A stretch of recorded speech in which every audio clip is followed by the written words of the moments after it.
దిగండి.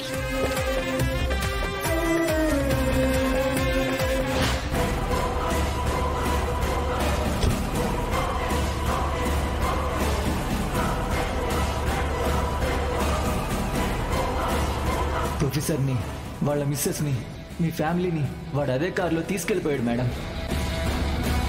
ఇతనేం చేయకండి, ఈయన నా ఫ్రెండు. సార్, మిమ్మల్ని ఎవరూ కిడ్నాప్ చేయలేదా? ఎవరో ఒక వ్యక్తి వచ్చి డ్రైవర్ని చంపేశాడు. ఆ తర్వాత కొంచెం దూరం తీసుకెళ్ళి మమ్మల్ని వదిలేశాడు. అవునండి, హార్డ్ డిస్క్ లేదని తెలుసుకొని వదిలేశారంట. వదిలేశారంటానా? అంటే మీరు పక్కన లేదా? అతను నన్ను పక్కకు తీసుకెళ్ళి చెక్ చేశారు.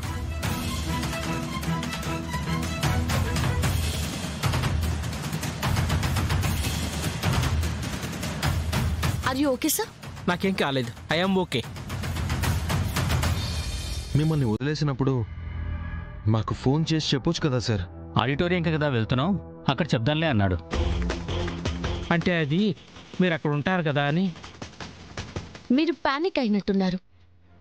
మీరు బాగానే ఉన్నారు కదా సార్? హాస్పిటల్కి వెళ్దామా? వద్దు, నాకేం కాలేదు. ఆడిటోరియంకే వెళ్దాం. Are you sure sir? Sure. Okay, మీరు మా వెనక రండి.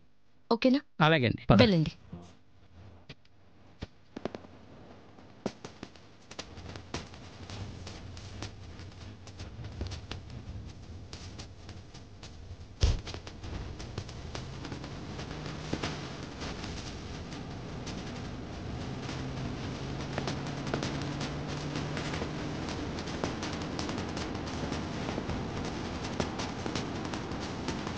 ఏంట్రా టెన్షన్ పడుతున్నావు?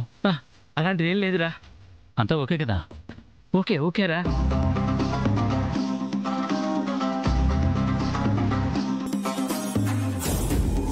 జెడి, వాడంత ఈజీగా వదిలేశాడంటే నాకు ఎక్కడో డౌట్గా ఉంది.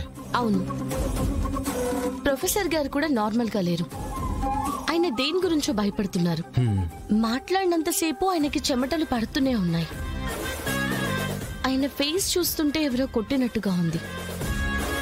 ఏదో జరిగింది కేడి. నాకు అదే అనిపిస్తోంది జెడి. మనకు తెలియకుండా మీనన్ ఇంకేదో ప్లాన్ చేశాడు.